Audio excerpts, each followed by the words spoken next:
I'm standing in Terminal 3 of O'Hare International, watching my husband's family breeze through security like they own the place.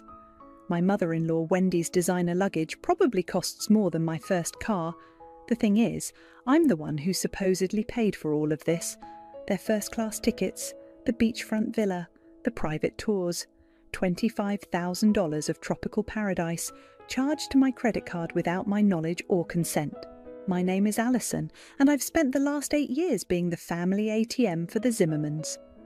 "Honey, aren't you coming?" Gavin calls out, his voice carrying that familiar note of passive-aggressive concern. He's already slipped off his shoes, ready for the security check. "No," I say simply. The word feels foreign on my tongue. 8 years of yes, and finally, no. Wendy's perfectly penciled eyebrows shoot up. "What do you mean, no? Everything's booked. Don't be difficult, dear." I pull out my phone and open my banking app.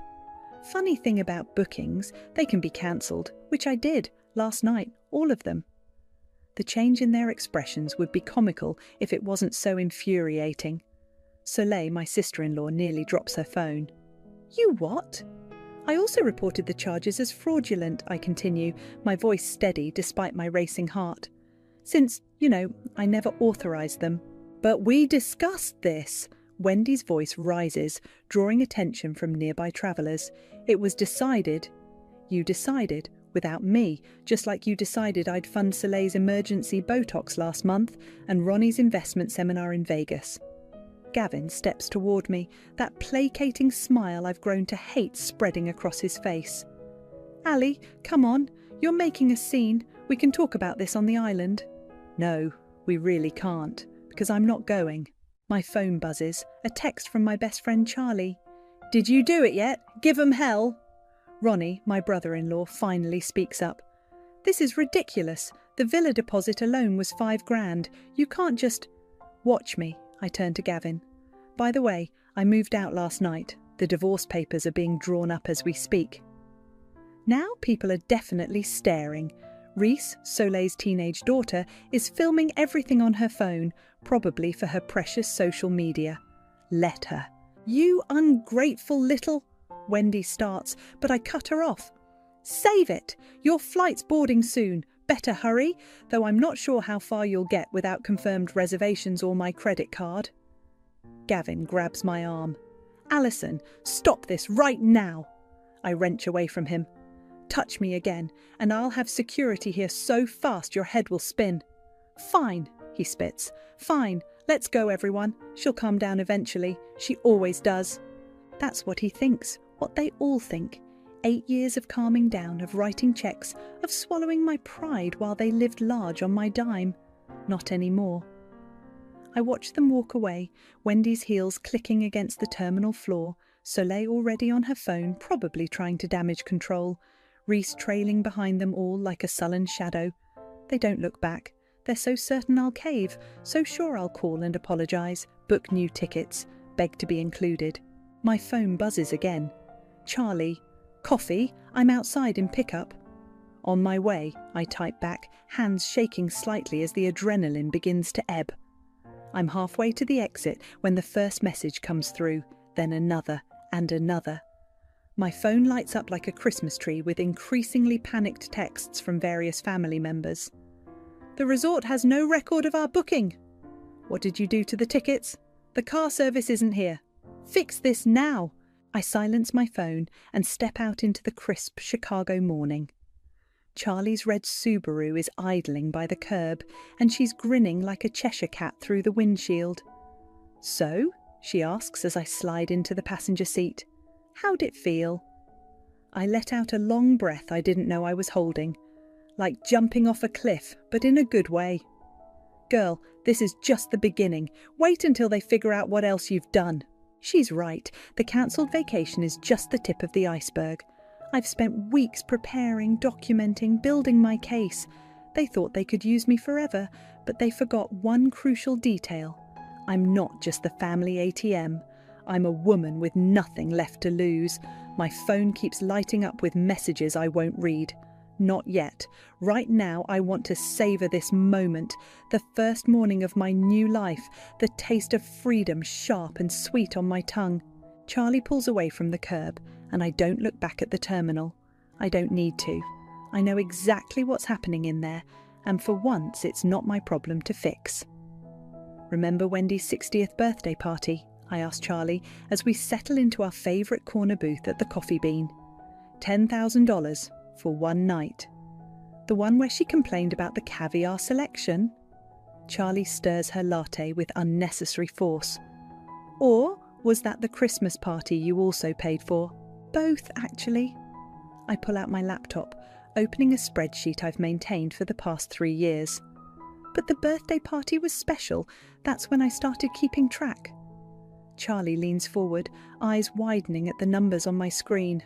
Holy shit, Ali, this is $273,000, I finish. Give or take a few thousand in cash loans they never repaid. My phone buzzes again. This time it's Soleil. The hotel won't let us check in. Mum's having a meltdown in the lobby. Fix this now. I ignore it and pull up another document. Look at this.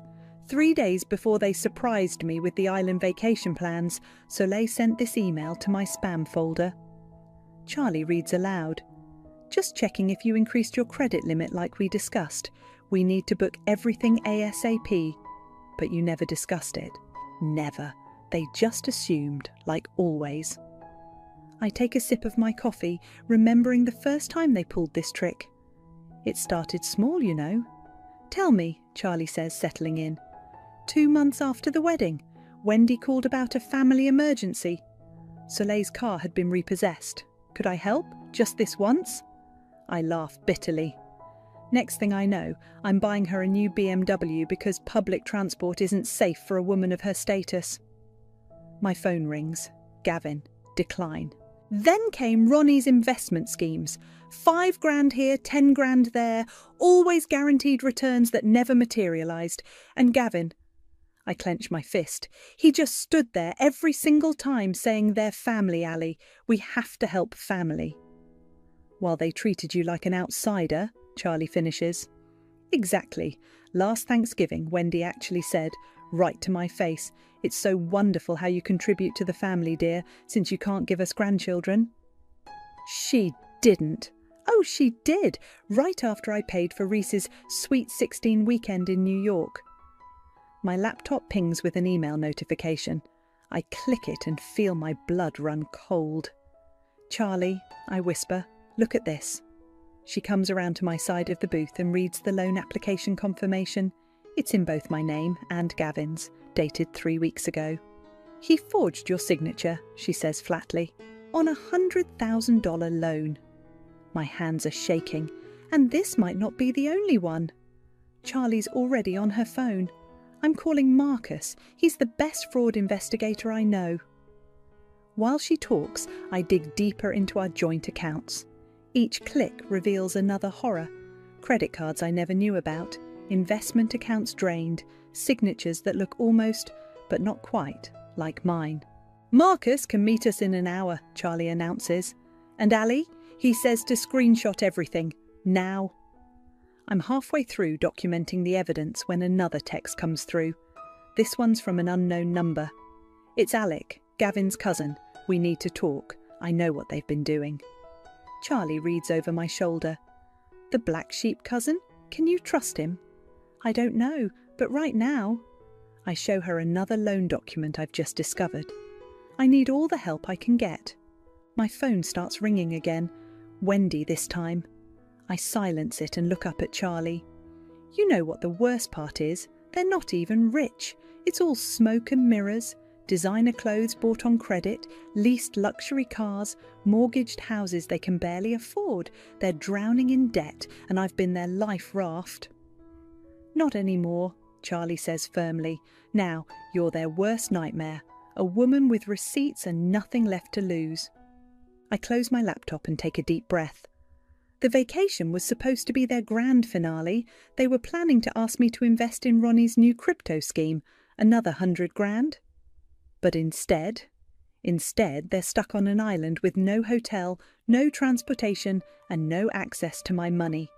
I allow myself a small smile.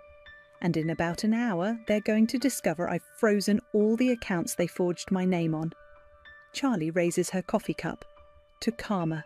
I clink my cup against hers, just as another text comes through. This one makes my heart stop. From Alec, I tell Charlie.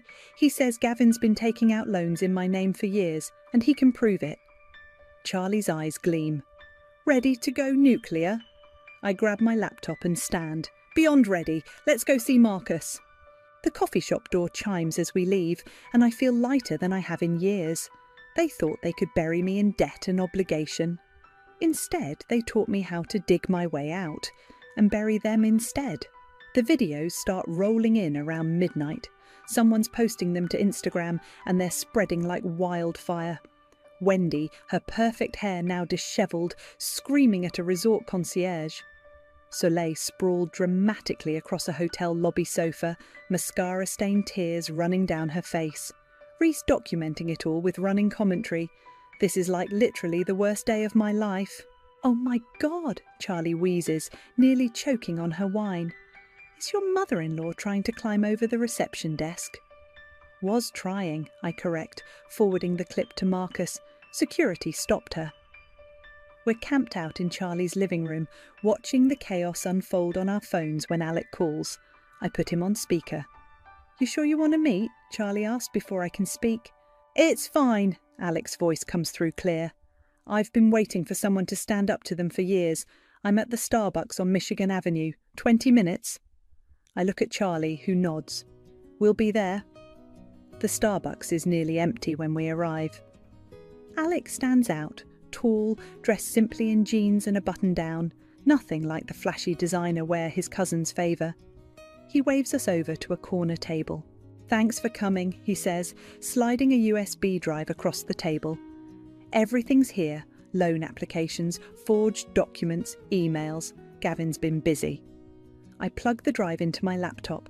Files pop up, dozens of them. How did you get these? I work in digital forensics. Gavin asked me to help him clean up some files last month. He thought I was still the same pushover they could manipulate. Alec's smile is grim. I made copies instead.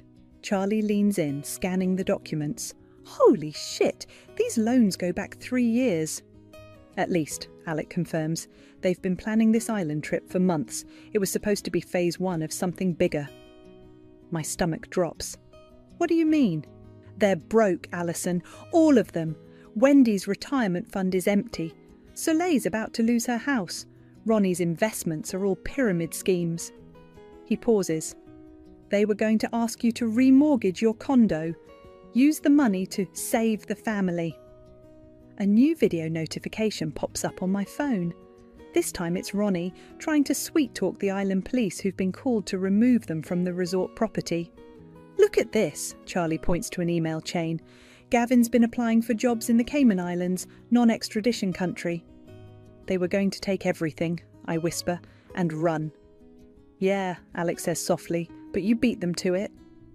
My phone rings, Gavin again. This time I answer and put it on speaker. Having fun? I ask sweetly. Alison, this is insane. We're stranded here. Mum's having panic attacks. Just put the cards back on and we can talk about this when... When what, Gavin? When you've finished transferring our assets to the Caymans? Silence. Then. Who told you? Does it matter? It's all documented. The loans, the forgeries, everything. Marcus. You remember Marcus, right? The fraud investigator? He's very interested in your paperwork. You're bluffing, but his voice shakes. Check your email. I sent you some screenshots. Oh, and the police report I filed this morning. Fraud charges are just the beginning. More silence. Then Wendy's voice in the background. Give me that phone. Listen here, you ungrateful little... Wendy starts. No, you listen, I cut in. In about an hour, all those credit cards you've been using, they're getting cancelled. The accounts you forged my name on, frozen. And that retirement fund you've been bragging about, better check the balance. You can't do this to us, Wendy shrieks. We're family. No, I say clearly. You're criminals, and I have proof. I hang up as Wendy starts screaming again. Alec looks impressed. That felt good, I admit. It's not over, he warns. They'll fight back. Let them. I close my laptop. I've got everything backed up in triplicate, copies with my lawyer, my bank and the police. My phone pings with a text from Reese. Aunt Ali, I know you hate us right now, but I'm scared. Mum's acting crazy and Grandma's talking about swimming to the mainland. Should I respond? I ask Charlie and Alec. Depends, Charlie says. Think it's genuine? Hard to tell with that family, Alec adds. Another text from Reese. I found Mum's phone. There's stuff on here, stuff about you, plans they made. It's really bad. I'll send screenshots if you want. I look at Alec. Still have your forensics kit handy? He grins, always. Tell her yes, Charlie says. The house of cards is falling. Let's make sure we catch every single piece. I type back a quick response to Reese, then turn to my unlikely allies. Ready for phase 2? They both nod, and I feel a surge of power. The Zimmermans thought they were playing chess. They didn't realise I'd already flipped the board. The screenshots from Reese start flooding in around midnight. Group chats, email threads, bank statements, all carefully documented evidence of the family's long con. I forward everything to Marcus as it arrives. Look at this one, I tell Alec, who's set up his laptop on my kitchen counter. Operation Island Exit. They were planning to empty my accounts while I was sleeping off jet lag. Classic misdirection, he mutters, typing furiously. Get you somewhere remote, limited internet, different time zone. Meanwhile, they'd have full access to everything back home. My phone buzzes. Soleil this time. I decline the call and open another screenshot from Reese. Oh my God, I breathe. Charlie, they were going to sell my condo. Charlie looks up from her position on my couch. They can't. Your name's on the deed. They forged transfer papers.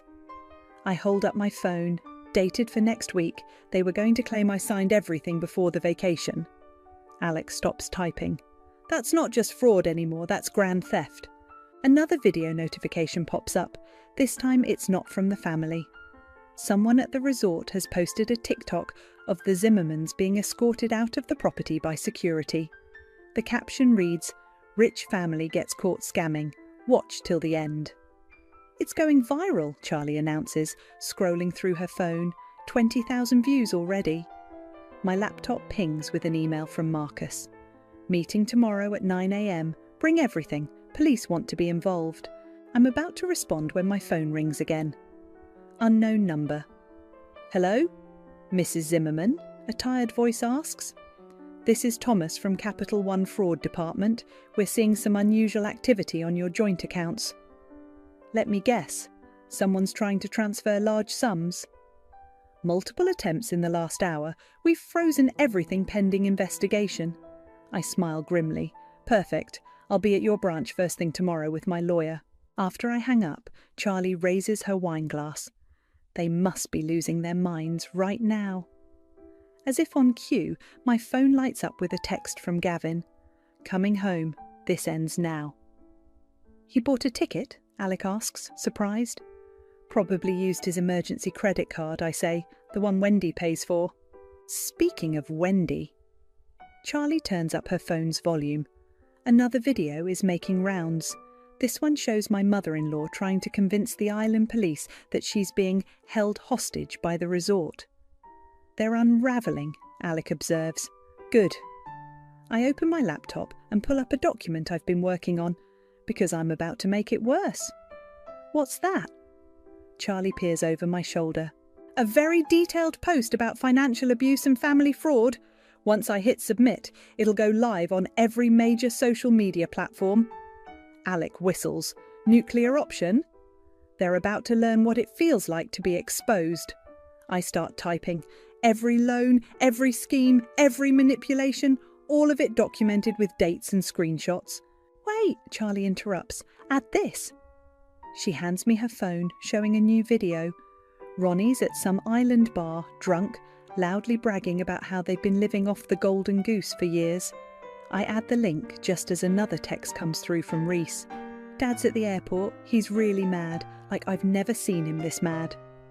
Let him come, I mutter, finishing the post. I'm not the same woman he left at that airport.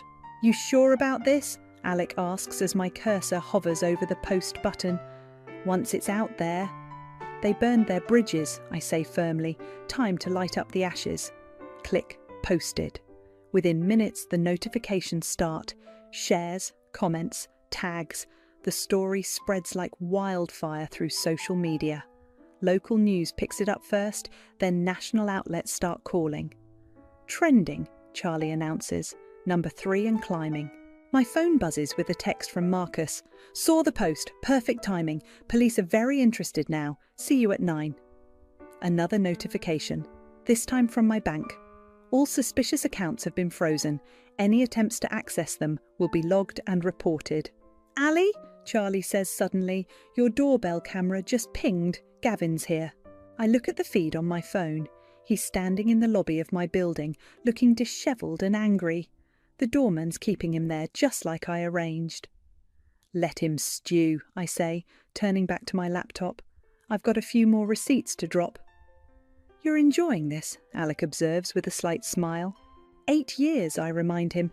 8 years of being their personal bank, their emotional punching bag, their grateful daughter-in-law. I hit post on another thread of evidence. Now they get to be grateful for prison jumpsuits and public defenders. My phone lights up again, Wendy calling. I silence it and pour more wine. To Karma, I say, raising my glass. To Karma, Charlie and Alec echo. Below, Gavin continues to rage in the lobby, but I can't hear him. Up here, in my fortress of truth and evidence, I'm finally free. And the night is still young. Gavin spends 2 days camped in the lobby before I finally agree to meet him. Not alone, of course. My lawyer Sarah sits beside me in the building's conference room while Alec waits outside. The security camera blinks steadily in the corner. You look terrible, I say as Gavin slumps into the chair across from me. His designer shirt is wrinkled, his usual perfectly styled hair a mess. You've destroyed my family, he snarls. No, your family destroyed themselves. I just stopped funding the destruction. He leans forward. Do you have any idea what you've done? Mum's had to cancel her country club membership. Soleil's kids might have to switch schools. Ronnie's investors are... Suing him for fraud, I interrupt. Yeah, I know. Turns out I wasn't the only one he scammed. It wasn't a scam. Gavin slams his hand on the table. Sarah clears her throat pointedly and he sits back. We're family. Family helps each other. Family? I pull out my phone and play a video. Wendy at last year's Thanksgiving, wine glass in hand. Remember this? At least you can contribute financially, dear, since you can't give us grandchildren. He shifts uncomfortably. Mum was drunk, she didn't mean... Or this one. I play another clip.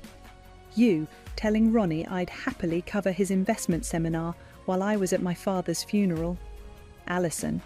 Or maybe this. I slide a folder across the table. Loan applications, dozens of them. My signature forged by you.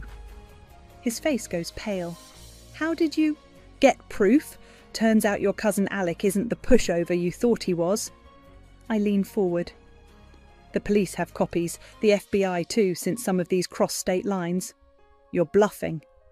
Sarah speaks up for the first time. I assure you she's not.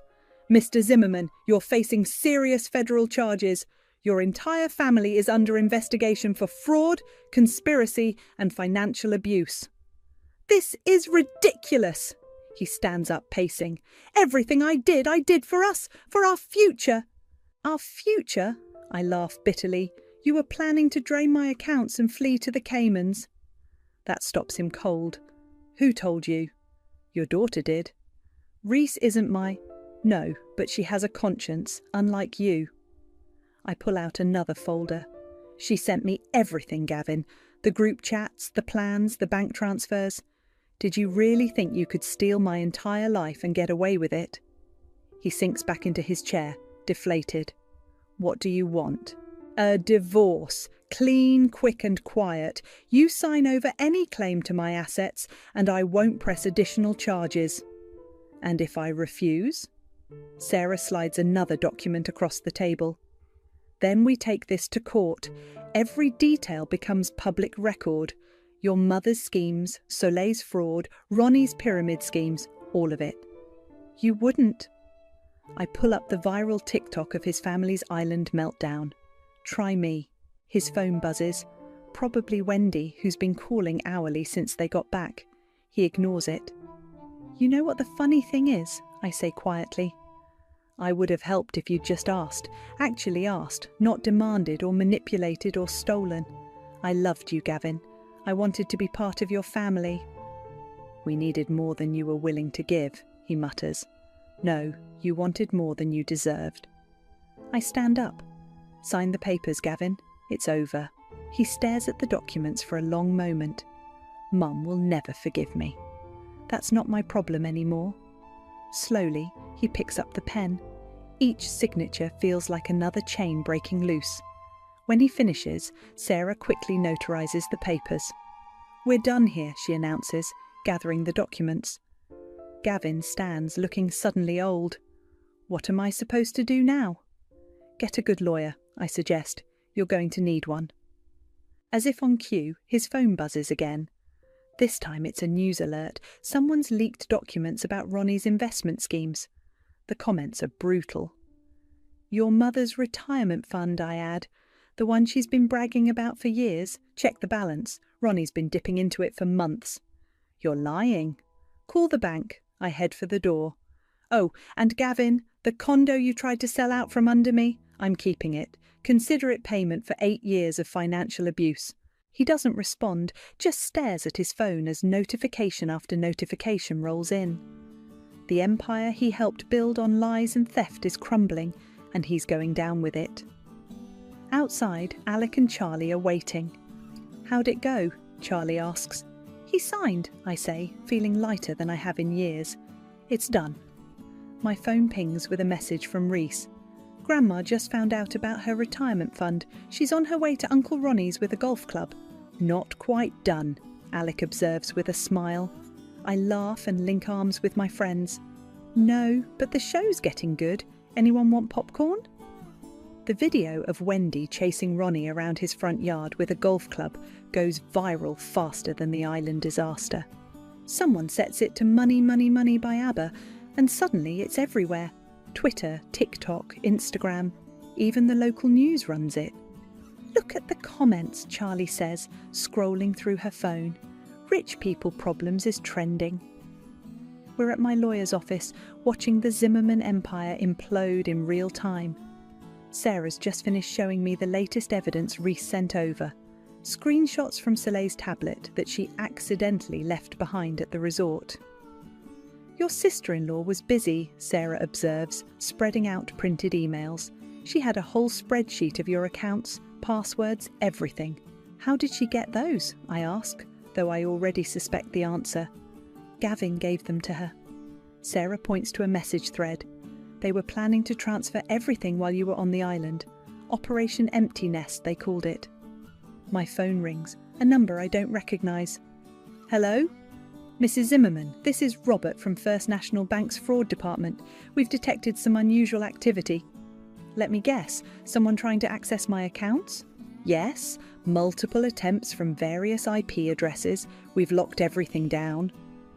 I thank him and hang up, just as another call comes in. This time it's Wendy.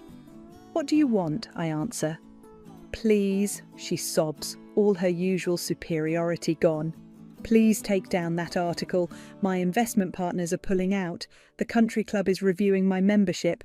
Everyone's seen that horrible video. The one where you try to hit your son with a 5-iron. Yeah, it's pretty popular. This isn't funny. Our reputation... Your reputation, I cut in. You mean the one built on lies, fraud and stolen money? That reputation. We can work something out, she pleads. Whatever you want, just make this go away. Sarah slides a note across the desk. Police want to interview her. Actually, Wendy, there are some people who'd like to talk to you. Detective Morgan from the Financial Crimes Unit. He's very interested in those investment seminars you and Ronnie ran. Silence, then. You wouldn't dare. I already did. Check your mail. The subpoena should arrive today. She starts screaming, something about family loyalty and ungrateful daughters-in-law, but I hang up. My phone immediately lights up with a text from Reese. OMG, Grandma just fainted. Should we be concerned? Alec asks, reading over my shoulder. Nah, she pulls that trick whenever she's not getting her way. Watch, in about 5 minutes. Right on cue, Reese texts again. Never mind, she's fine. Started yelling as soon as Mum mentioned calling an ambulance. Sarah gathers up the documents. The DA wants to move forward with charges. Are you ready for that? More than ready. I pull up the photos I took of all the forged loan documents. They wanted to play with money? Let's show them how expensive their games can get. My phone buzzes with a news alert. Local investment guru under investigation for pyramid scheme. There's a picture of Ronnie being escorted from his office by police. 1 down, Charlie says with satisfaction. 3 to go, I add, just as another text comes in. This one's from Soleil. My sponsorship deals are cancelling. My influencer contracts. You've ruined everything. I forward her message to Sarah. Add harassment to the charges. Already done. Sarah pulls up another document. Also, you might want to see this. Someone leaked your story to a major financial blog. It's going national. I scan the article. Socialite Family's House of Cards, a story of fraud, fashion and failed schemes. Complete with photos, documentation and interviews with other victims of Ronnie's investment scams. Who leaked it? I ask, though I have a suspicion. Alec raises his hand. Guilty. I may have sent some information to a journalist friend. The comments section is fire, Charlie announces. Rich people karma is now a hashtag. My phone lights up again. Gavin. I decline the call, but read his text. They're freezing my accounts, all of them. What am I supposed to do? Get a job, I text back, like normal people. This isn't over, he responds. Oh, but it is. I block his number and look up at my support team. Anyone else feeling like celebration dinner? Wait, Sarah says, holding up her phone. Breaking news. Local beauty queen caught in family fraud scandal. Looks like Soleil's past pageant funds are under investigation too. 2 down, Charlie grins. And the dominoes keep falling, Alec adds. I lean back in my chair, feeling a weight lift that I didn't even know I was carrying. They thought they could bury me in debt and lies. Instead, I'm watching their carefully constructed world crumble, one viral video at a time. So, I say, standing up, dinner? I'm thinking somewhere expensive. I can afford it now that I'm not bankrolling the Zimmerman family circus. The laughter feels good. The freedom feels even better. The courthouse steps are crowded with reporters when I arrive, 3 months after the island incident, and the Zimmerman scandal is still making headlines. Today's the day everything becomes official. Miss Cooper! A reporter shoves a microphone in my face. Any comment on the fraud charges against your ex-husband's family? She'll be making no statements, Sarah says firmly, guiding me through the crowd. Inside, the scene isn't much better. Wendy sits with her lawyer, her designer outfit replaced by something distinctly off the rack. Soleil's nowhere to be seen, probably still dealing with her own legal troubles after her pageant fraud came to light. Ronnie's already in custody, awaiting trial for his investment schemes. And Gavin? He's at the defendant's table, looking like he's aged a decade. All rise, the bailiff calls out. The judge wastes no time. In the matter of financial fraud and criminal conspiracy, how do the defendants plead? Guilty, Your Honour, Gavin's lawyer responds. They'd worked out a plea deal, cooperation in exchange for reduced charges. Wendy lets out a dramatic sob. My own son betraying us like this. Mrs. Zimmerman, the judge warns, control yourself or you'll be removed. I feel a hand squeeze mine, Charlie, sitting beside me. On my other side, Alec gives me an encouraging nod. The proceedings move quickly after that. Gavin's statement detailing years of systematic fraud. The evidence, hundreds of pages of forged documents, fake investment schemes, manipulated accounts. The judge's face grows sterner with each revelation. The court has reviewed the evidence, she announces finally. Mr. Zimmerman, while your cooperation is noted, the extent of these crimes is staggering. You are hereby sentenced to 5 years in federal prison with an additional 3 years of supervised release, Wendy wails. The judge ignores her. Furthermore, you are ordered to pay restitution in the amount of $273,000 to Miss Cooper, plus additional damages to be determined. My phone buzzes quietly. A text from Reese. Mum just got served papers too. Something about tax fraud? I smile slightly. The dominoes are still falling. Your Honour, Sarah stands. My client would like to address the court. The judge nods. Proceed. I walk to the podium, my heels clicking on the marble floor. Gavin won't meet my eyes. For 8 years, I begin. I believed in family. I believed in supporting each other, in sacrifice, in trust. The Zimmermans took that belief and twisted it into something ugly. They didn't just steal my money, they stole my faith in people. Wendy tries to interrupt, but her lawyer shushes her. But here's what they didn't steal, I continue. My strength, my dignity, my ability to stand up and say no more. To anyone watching this case, anyone trapped in a similar situation, you can say no, you can fight back, and you can win. The judge nods approvingly. As I return to my seat, I notice several reporters scribbling furiously. Court is adjourned, the judge declares, banging her gavel. Outside, the media circus has grown. This time, I'm ready. Miss Cooper, how does it feel to take down Chicago's infamous Zimmerman family? I face the cameras. It feels like justice, and it's not over yet. What do you mean? Ask Soleil about her charity foundation, I say with a smile. Ask Wendy about her investment partners. The truth has a way of coming out. My phone buzzes again. Another text from Reese. Can we talk? Like, somewhere private? I show the message to Charlie and Alec. Could be a trap, Charlie warns. Or could be a kid who needs help getting out, Alec counters. I text back, coffee shop on 5th, 1 hour. Sarah catches up to us as we leave. The divorce papers came through, you're officially free. Not just free, I correct her, vindicated. My phone lights up with a news alert. Beauty Queen's charity scam exposed. Soleil Zimmerman faces federal investigation. 3 down, Charlie counts. 1 to go, Alec adds, just as another alert pops up.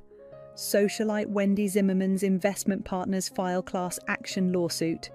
Make that 4, I say, feeling lighter than ever. We step into the bright Chicago afternoon, leaving behind the courthouse and its drama. Ahead of me lies coffee with Reese, dinner with my real friends, and a life unburdened by the Zimmermans' toxic expectations. You know what's funny, I tell Charlie and Alec as we walk. They always said I wasn't really part of their family. Turns out that was the biggest gift they could have given me.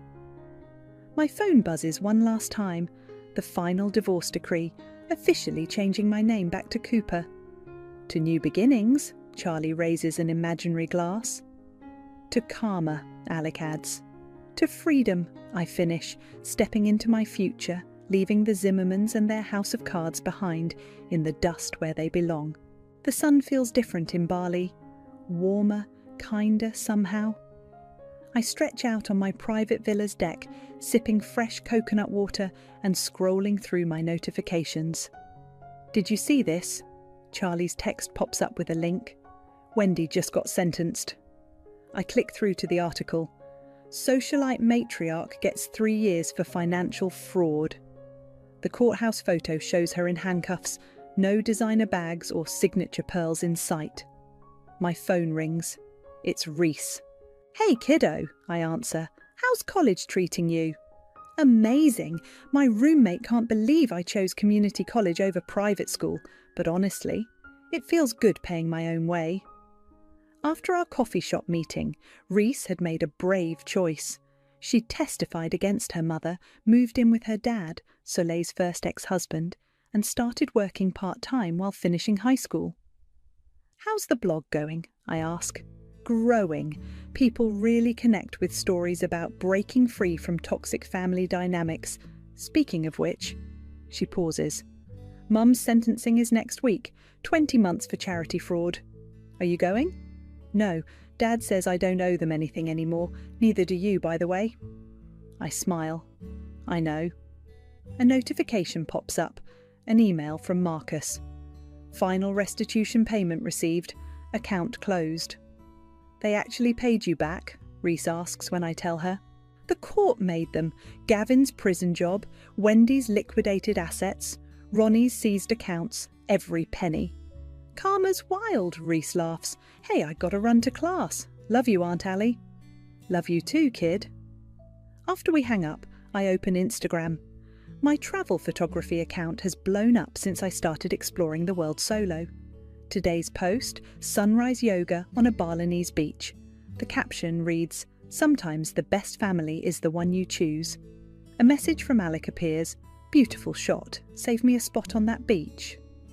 We've been dancing around something more than friendship lately. He's been consulting in Singapore, just a short flight away. Beach is pretty big, I write back. Plenty of room. Dinner when you're back in Chicago? It's a date. A news alert catches my eye. Zimmerman family fraud, a cautionary tale. The article details everything, the island disaster, the court cases, the convictions. But the ending makes me smile. Former daughter-in-law Alison Cooper has become an unexpected advocate for financial abuse survivors, her story inspiring others to break free. My phone buzzes with a text from Charlie. Speaking of advocacy, you're still good to speak at next month's conference, right? Breaking Free Financial Independence After Family Fraud needs its star presenter. Wouldn't miss it, I reply. The sun starts to set over the ocean, painting the sky in colours no filter could enhance. I think about that day at the airport, watching the Zimmermans swagger through security, so certain of their power over me. They never imagined their house of cards would collapse so spectacularly. My assistant messages me, "Your TED Talk outline is ready for review. Topic, the hidden cost of family financial abuse. Shall I send it over?" "Tomorrow," I reply. "Tonight's for celebrating." "Anniversary of the island incident?" she asks. "Freedom," I correct her. I open my laptop to find an email from Sarah. Another interview request. National Magazine wants your story for their Women Who Fought Back series. Interested? Before I can reply, a final news alert appears. Ronnie Zimmerman's prison interview. We lost everything because we got greedy. At least he's honest now, I mutter. The villa's phone rings. Room service.